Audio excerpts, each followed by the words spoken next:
What's up, everybody? In this video, we're gonna learn how to make some floating sifters for the Peace River and find yourself some shark teeth and other kinds of really great fossils.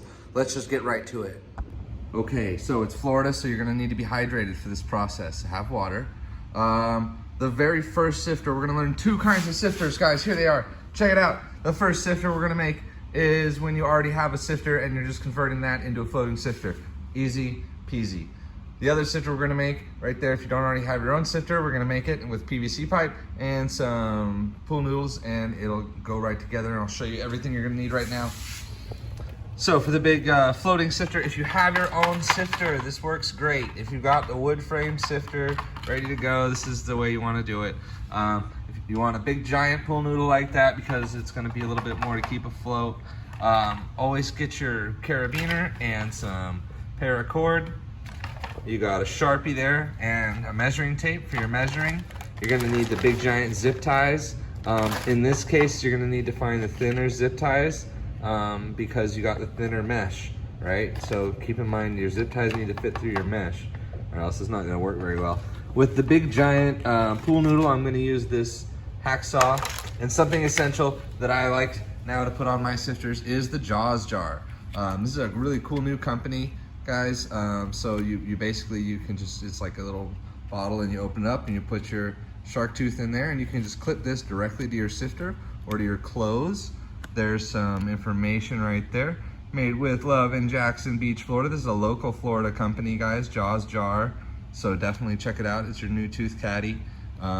So yeah, that's a super cool little device. They're only $10, so you can just go ahead and go to jawsjar.com and order your own Jaws jar, hashtag my Jaws jar. Cool. So yeah, that's all you need for this design. For the other design that we're gonna make, that one over there, you need this long piece of PVC pipe. They come in nice long sections, so you really only need one long section, and you're gonna cut it into 4 pieces. For that, I also recommend, oh wait, actually this hacksaw is for the second project, not the first project. Oh, it's for both projects, isn't it? So yeah, great. That's for the pool noodle and also for the PVC pipe. That works great. You know, have your Sharpie again and your tape measure. And I have a knife there to cut the pool noodles for the shorter cuts. And you're gonna need these 90-degree angles. These are nice and cheap. These are like 69 cents or something like that at the Home Depot. And your carabiners, and again, your paracord. Awesome, and maybe a little piece of paper to write down your numbers. That's important too. And some smaller zip ties and medium zip ties that will fit through your mesh and fit around what you got there. I used paracord on the larger ones because I didn't have the thin zip ties. And then again, we're gonna put a Jaws jar on it. Woohoo! So yeah, that'll be cool. And you'll have your little tooth caddy right there on your sifter. And of course, this stuff right here. It really doesn't matter which one you get, I don't think. So it's just a little bit of rubber cement type stuff that you use for PVC. It's in the PVC aisle. When you get your little joints and your PVC pipe, it'll be right there. So get some of that glue stuff right there. Great, so that's what we need. So let's just get started putting the things together. Okay, the other thing that I forgot in the what you need section is this big mesh right here. It's nice. I like the 1/4-inch mesh. If you like just the bigger stuff, then 1/2-inch mesh. But a lot of the teeth that are in the river are 1/4-inch. So they're really good, and so you don't want to lose too much. So yeah, you're going to need that for the second design. So let's start off with the first design, which is just if you have a sifter already, how do you make it float, right? All right, I'm only going to take a few minutes on this. It should be pretty simple. You take your big pool noodle, right? You measure your sifter figure out how long your sifter is. Boom, like that. This one's exactly 2 feet, perfect, okay. You take your pool noodle, you say, all right, what's 2 feet? Right there, you take your Sharpie, because you got everything ready to go, because you were paying attention in the first part of the video. Boom, Sharpie mark right there. And then it's a good idea to probably just draw that line all the way around so you have a straight cut. And then I used the hacksaw. You could use the knife works fine. A bread knife would work really good for this situation. So yeah, that's what I would use for that. And then I'm using these nice thick zip ties. These are not gonna work for the smaller sifter that I'm doing right now. So I'm actually gonna have to use the thinner zip ties I was using on the other sifter. to make that work. And I'll probably have to tie two together because they're not this long. So if you can get thin, long ones, then that's better for your 1/8 inch sifter, or I mean your 1/4 inch or your 1/8 inch sifters as opposed to your 1/2 inch sifters.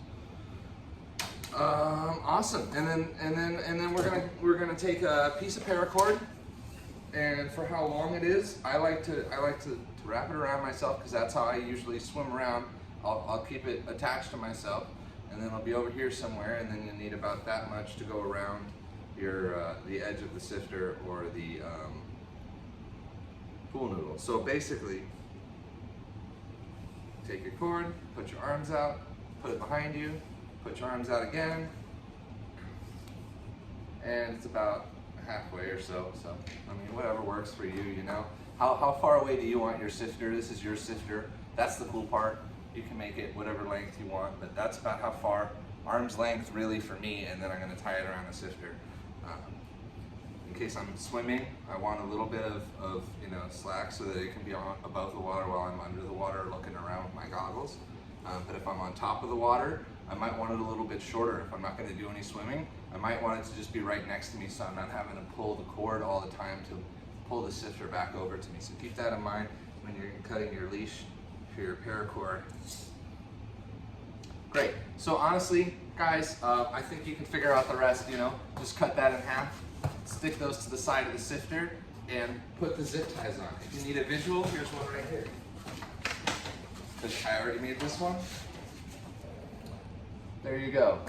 Nice and simple. It's on there. It's not going anywhere with these two nice thick zip ties. This is my 1/2 inch sifter. So yeah, 4 zip ties, 2 pieces of pool noodle, a paracord for the lanyard, and the beautiful blue Jaws jar for my tooth caddy.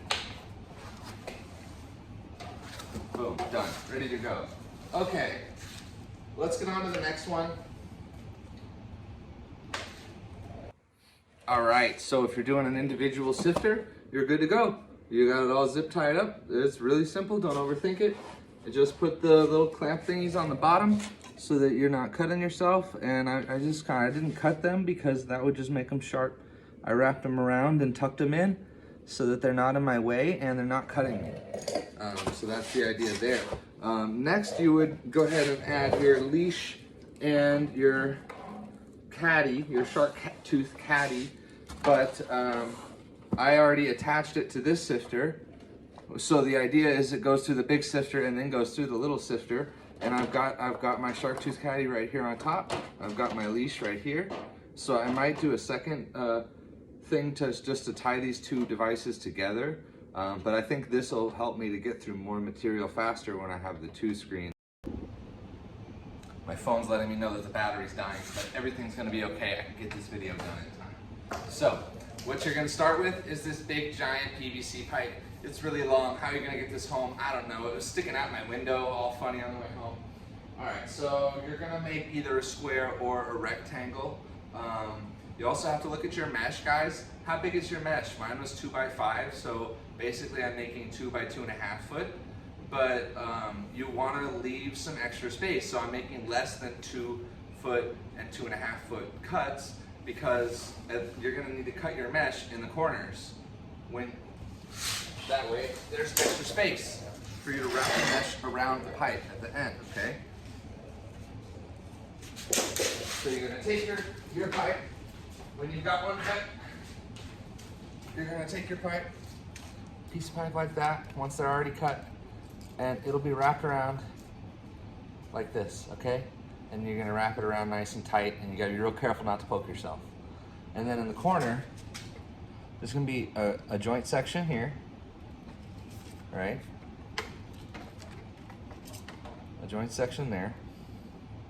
And you're gonna wrap this around this pipe. So you're gonna have to cut like this, a square off of the edge, but measure later once you put everything together.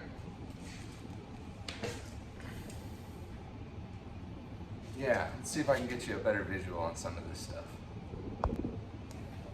All right, guys, so the exact dimensions aren't gonna be super important, but you are gonna have to measure everything to make sure that it's gonna work with your supplies. These little hacksaws work really great. They're only a few bucks at the Home Depot if you don't already have a saw. This will work for the pool noodles. This will work for the PVC pipe. So I just made a 23 and a half. I'm gonna make two 23 and a halves and two 18 and a halves. And then I'm gonna put them together. So let's do that. Okay, so I got 4 pieces of pipe ready to make a rectangle. I got my PVC glue and my PVC joints, and we're gonna make a rectangle. If you use this stuff all the time, then you know how to use it. If you don't, just use a bunch of it. You probably only bought it for this one project. Use as much as you can, okay? You might wanna wear gloves. This stuff does get everywhere. Do it outside or in the garage somewhere. It's not gonna be a problem when it makes a big mess, because it probably will. The lid, super impossible to get off. If you just kind of whack on it a bunch, that usually helps to soften it up a little bit. Great, here we go. All right, so what I'm doing, I take the glue. The bottle of glue comes with this little mop, and you just kind of mop the inside of the thing. Make sure you got plenty of it in there. Try not to make an enormous mess. Okay, and then stick it right on the end of the pipe there. I'm using a 1/2 inch pipe, so it's a 1/2 inch fitting. How are you gonna keep it straight? Just do it all at once, really. Yeah. Great, and then I'll just do that 4 times until I have a rectangle. All right, so I made a rectangle. Great, now kind of the complicated part is I'm gonna get this as flat as I can. This wire mesh, as flat as I can on the ground. And then I'm gonna put my PVC frame over it. You might wanna let your glue dry or whatever. And at this point, I'll know if I made the frame right or wrong. So it's probably a good idea to check it before your glue dries, actually. All right, so there's gonna be a little bit of extra on the ends. That's a good thing, guys. We want it to wrap around the edges on all the sides, but that corner piece is gonna get in the way when we do that. So we're gonna really carefully use our Sharpie, and on all 4 corners, we're gonna mark right where we want that gone, that corner right there, and we're gonna cut off all 4 corners right where we want them cut off. Be very careful, measure twice, cut once, and also this metal stuff is super freaking sharp. It's probably going to cut you. Be careful, okay? So yeah, go ahead and do the cutting, and then I'll see you there. All right, so I did some measuring, and I marked with my Sharpie, and I cut. Wire cutters work good for this. Kitchen scissors will work as well. Make sure you get the glue back on your rubber cement from your PVC. And the next step is we're gonna roll this around the PVC frame that we made, and then get it zip tied in. And if there's any like sharp bits, this is a good time to cut those off. And then basically the idea is that the pool noodles will cover up the rest of the sharp stuff from the zip ties and the screening. But the cutting it correctly will really help to make it so that there's less pokey bits on it. If you take your extra time, it'll make it more functional, more usable, and more safe if you take the extra time to cut off the extra sharp bits. Okay, I'll see you once I've got it zip tied to the frame. Great, there it is. So you'll notice that the zip ties are still here. The 2 things you can do is either cut those, which might leave some sharp edges. You gotta be real careful not to leave those sharp edges. Or what I figured out with this one is you can just kind of wrap it around there. And when you put the pool noodle on like this, that'll cover it up. So you don't really need to cut it and add sharp things to it. This is my 2nd attempt, so you learn things as you go. So cool. So yeah, once that's done, we're gonna draw straight lines on the pool noodles so that we can get a nice clean straight cut on that and cut those up, and then we'll attach those to the sides here and put some zip ties. All right, let's do it. Great, so you can see I got the zip ties there. Again, there's a little crevice in between the pool noodle there. I'm just gonna stick those in there and hide them out. This one's not quite done yet because I gotta go get more noodles, but on the other one, I just used the leftover noodles from the larger size that I had for the other sifters I was doing. Those work well too. At this point, you're gonna probably wanna write what's the bottom and what's the top on your sifters. You want all the pokey bits to be on the bottom, so when you're up here doing this, you don't catch it on the side on accident. Make sure that all your zip ties are not gonna poke you. Make sure that all the metal's not gonna poke you. You wanna figure this out before you get to the river and cut your hand open. Make sure that there's nothing on your sifter that's gonna poke you, guys. It's important.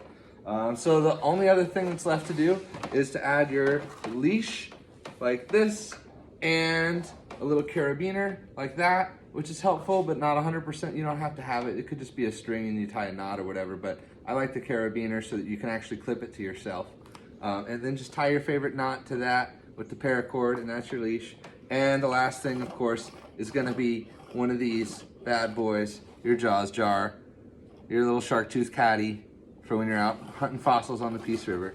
Right there in the middle of the sifter, and you take a good shake and you see it's not going nowhere. It's not gonna open or nothing because these are nice and secure, just like a pill bottle would be, not gonna go anywhere. And you make sure to push down on your mesh so that you get a nice bowl shape and the stuff isn't just like pushing out into the edge of the pool noodles in here, okay? So you want a nice kind of a little bit of a bowl shape, but mostly flat, right? Okay, so yeah, that's how that sifter works. There you go. That's how you make your Peace River sifters, guys. Thanks so much for joining. I hope you guys go out and follow your dreams. It's been a dream of mine to find megalodons on the Peace River for a long time, and I found one the other day, and I've literally been having dreams about going to find more, so that's what I'm doing, guys. Just follow your dreams and go and do what excites you and explore and figure out a way to make that work and make it happen. And we're gonna go out at the end of this month in a nice big trip with a whole lot of beginners. And we're gonna explore and see what we can find and adventure and get together as a community and try and learn as much as we can about the Peace River, guys. So I'm really, really excited about that trip. I'll try and make a video about that as well. And I hope everybody just has a fantastic time out there, guys. Go live your life. And if you're ever gonna get any cool fossils, make sure you get American shark teeth, guys. South Carolina, Florida, Utah, that's 3 places I know you can get shark teeth right off the bat. I'm sure lots of other places have great ones as well. North Carolina, I know, has got great megalodons. So yeah, excellent. So don't be getting the Malaysian, don't be getting the Moroccan. We don't really need to import that stuff when we've got all these great American diggers right here who are ready to go out and get it. Diggers and divers, people going down, risking their lives, swimming with the sharks and the alligators, trying to find these shark teeth, guys. So yeah, American shark teeth, American fossils. We're gonna hit it. We're gonna go hit that river and see what we find, guys. So thanks a lot for watching and have a great day.